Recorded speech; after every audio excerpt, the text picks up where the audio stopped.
Good day.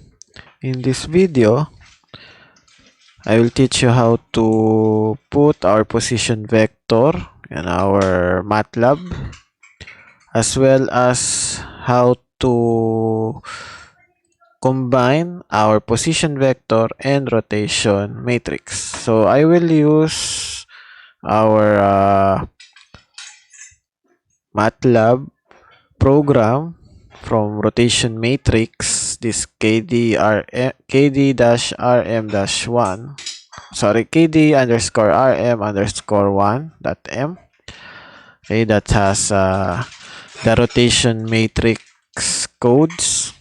Okay, now I will put the position vector. So first, let's make a division here for our position vector. So double percent position vector, then double enter, double percent. We will also make a division for our transformation homogeneous transformation matrix. Transformation matrix. And also a division for our joint variables. Okay. Then let's go below of this region comment. Let's highlight everything up to this pretty sim, then right click, then make them comment, or just press Ctrl+R. Okay.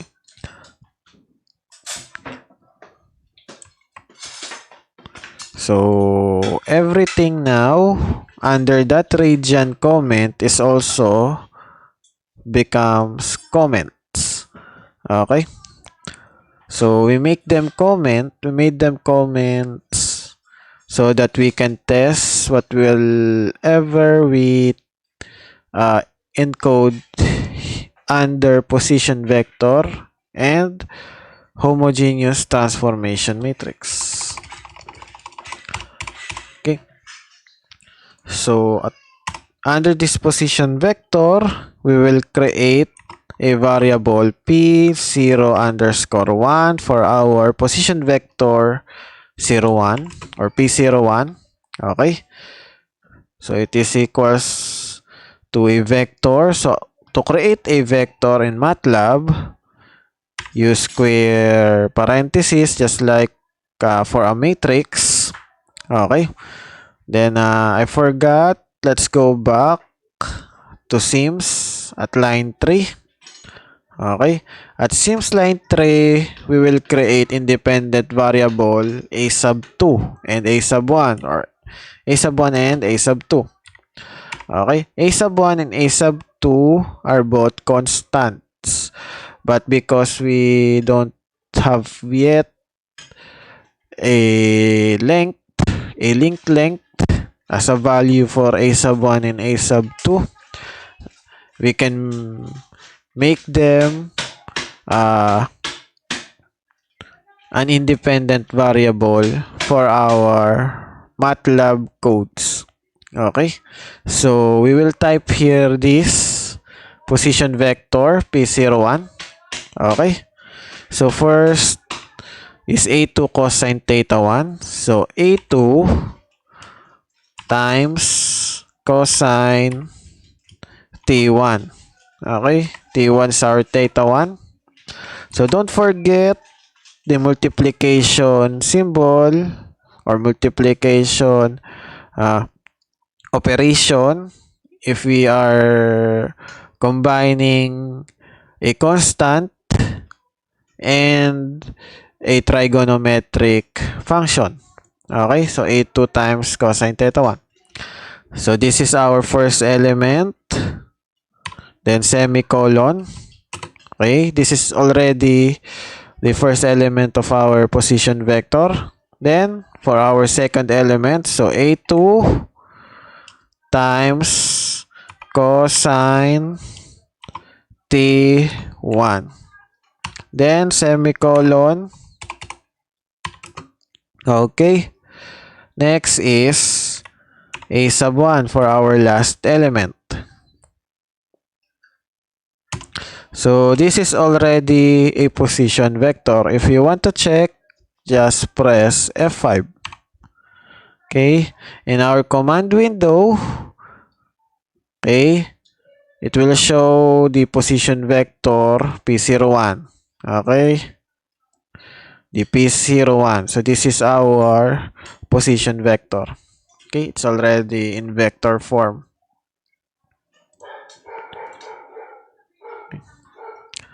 Next.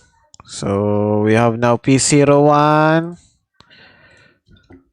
So let's make this clear screen first. And let's go back here. After we create our homogeneous transformation matrix. Now, we'll create our variable P12 for the P12 position vector, then square parenthesis. And our P12 position vector, we have a constant A3 and A4. So again, we will add them to our Sims syntax or Sims code to create an individual variable A3 and A4. Again, A1, A2, A3, and A4 are constants. We made them an independent variable first because we don't have yet a value for them. Okay, so let's type A4 times cosine T2 for our theta 2, then semicolon. Next, A4 times sine T2. Okay, then A sub 3. Okay, so this is our position vectors. Next is homogeneous transformation matrix. We already have R01 and R12 from our rotation matrix topic. So we will create a variable h0 underscore 1 for h01. Okay. So to combine the rotation matrix and the position vector, what we will do is what we call in programming concatenation or concatenate. Okay. Concatenation is just like combining different elements. Okay, to make them combined elements. Okay, to make them a one element only. So here in MATLAB, it is easy to make a concatenation. Okay, first create the or press the square parenthesis. Then the first element is our rotation matrix R01. Sorry, R0 underscore 1. Then space. Our second element is our position vector P01. So P0 underscore 1. Then semicolon. So this is like creating a matrix. Okay, what happened here is the element of R01 combined to the element of P01. Okay. Then semicolon. Because what we will put after semicolon is 0, 0, 0, 1. Okay. 0, 0, 0, 1 is our augmentation vector to make our homogeneous transformation matrix a 4 by 4 matrix. Okay. So this is already a homogeneous transformation matrix. If you want to see if it's already a homogeneous transformation matrix, let's run this. Press F5, then let's look at our command window. Okay, so this is our homogeneous transformation matrix H01. So let's look if it's the same. Okay. So, is it the same? So, cosine theta 1, sine theta 1, 0, 0, negative sine theta 1, cosine theta 1, 0, 0, 0, 0, 1, 0, and A2 cosine theta 1. A2, sorry, it's A2, it should be A2 sine theta 1. So, we have a wrong input at our position vector. So, this should be sine theta 1. A2 sine theta 1. Okay, sorry. So, this is it. Again, if you want to see if it's right or if it's running right, let's clear screen first or CLC, then run it again and see if it's already right. Okay, so it's already A2 sine T1 or A2 sine theta 1. Okay, so we have now H01. So let's create H12. H1 underscore 2 is equals to square parenthesis. So R12, our rotation matrix, combined with our position vector 1, 2, semicolon, then augmentation vector 0, 0, 1. Okay, we have now homogeneous transformation matrix from frame 0 to frame 1, and homogeneous transformation matrix from frame 1 to frame 2. Now we can do the matrix multiplication to get H0 underscore 2. So 0 is the frame from the base and 2 is the frame at the end effector of our given mechanical manipulator. So H02 is equals to the multiplication or the product of H01 and H12. So we can use this editor of our MATLAB. Okay, so this is our homogeneous transformation matrix, the product of H01 and H12. So if we run this, the resulting homogeneous transformation matrix will be look like this. Okay, so it will be look like this. So this is the homogeneous transformation matrix of this given mechanical manipulator from the base up to the end effector.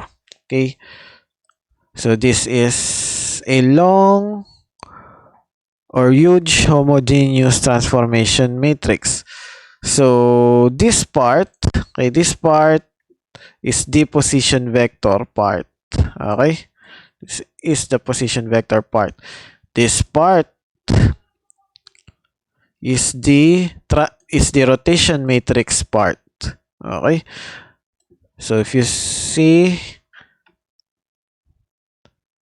the homogeneous transformation matrix is very huge, very long functions. That's why we are using MATLAB. And sooner, we will use Python. Okay. So what is the use of this homogeneous transformation matrix? It is used to make our mechanical manipulator move.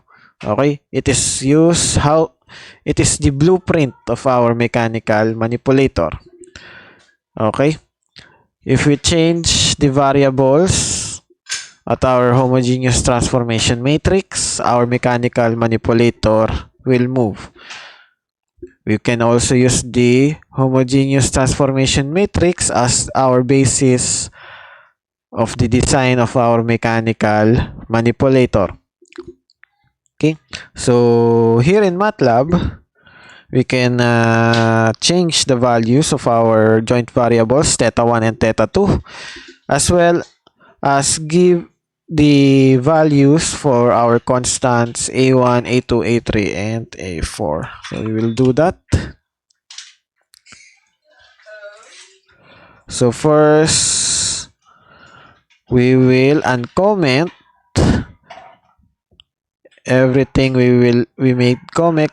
Everything that we turn into comment except pretty, the last pretty. Okay, at line 47. Okay, so we will uncomment them. Right click, then uncomment. Okay.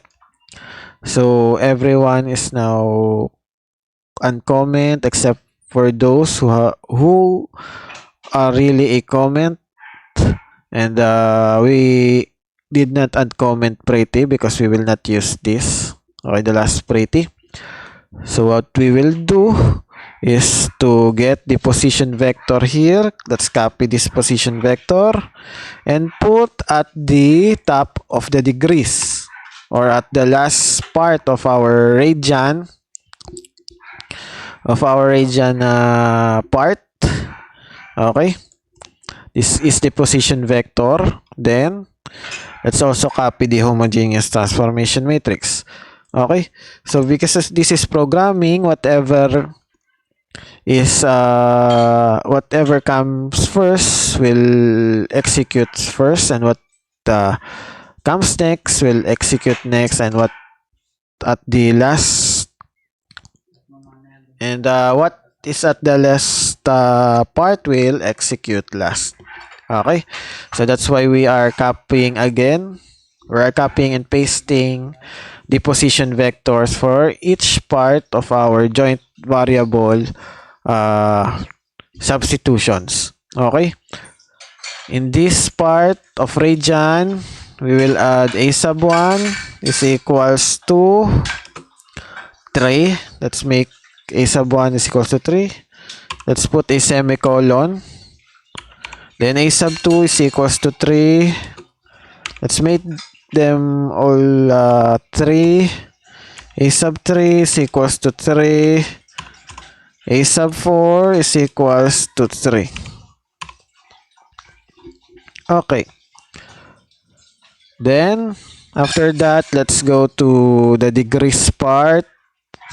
Let's copy a sub 1, a sub 2, a sub 3, and a sub 4 values. And Control V. Okay. Then, let's copy the position vectors and homogeneous transformation matrices to the last part of our degrees part. Okay.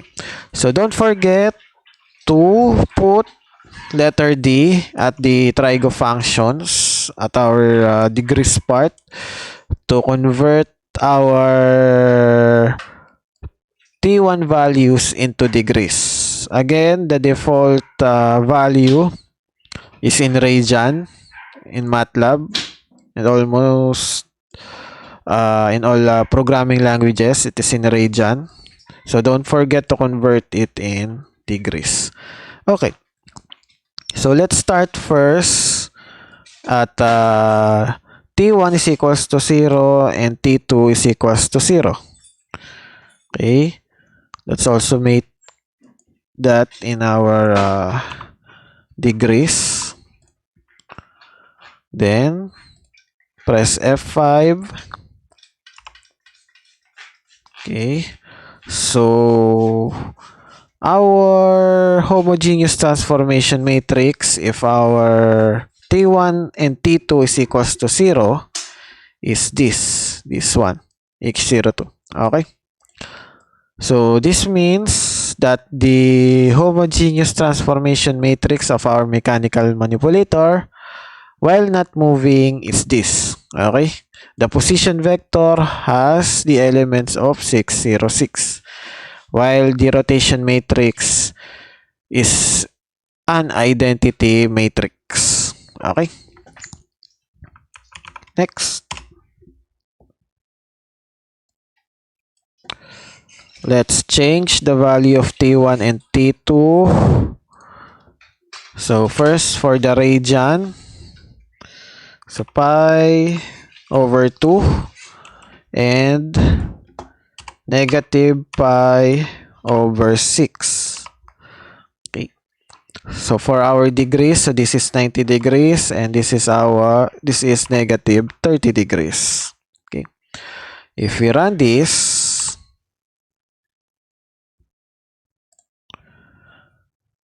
okay, so our H02 or our homogeneous transformation matrix now have a new values. Okay, so this is the homogeneous transformation matrix for the degrees, while up here we have here the homogeneous transformation matrix for radian. Okay, so to make it not confusing,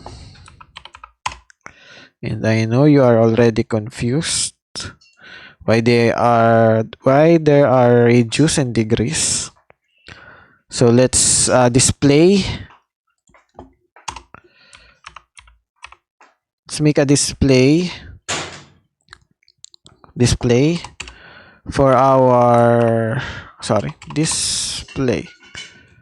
So to make a display, so display a string radian and a string degrees above our homogeneous transformation matrix, above our H02 homogeneous transformation matrix. So display degrees.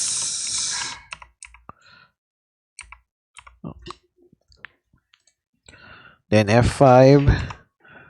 So let's go back to our command window. If you notice, we have now a degrees above H02 homogeneous transformation matrix. This indicates that the joint variables are in degrees. Then up here is the radian. This indicates that the joint variables of this H02 is in radian. Okay, so we have here same homogeneous transformation matrix because they are the same. Okay, same homogeneous transformation matrix. The only difference is that the joint variable used here in this radian part is in radian, while in this last part, the degrees part is in degrees. Okay, you can make this prettier. Okay, the final answer prettier using the pretty function. Okay, oops. So where is the pretty? So let's use the pretty function. So pretty h0 underscore 2. Okay, also let's make this a fraction. So same h02, then F5. Okay, so let's look at our final answer. So this is our homogeneous transformation matrix if it is in fraction, and if it is written properly. Okay, so this is not pretty, this fraction part. Okay, because it's huge, but the the other elements are pretty. Okay. So they are in fraction and in square root form. Okay. So this is rotation matrices, position vectors, and homogeneous transformation matrix.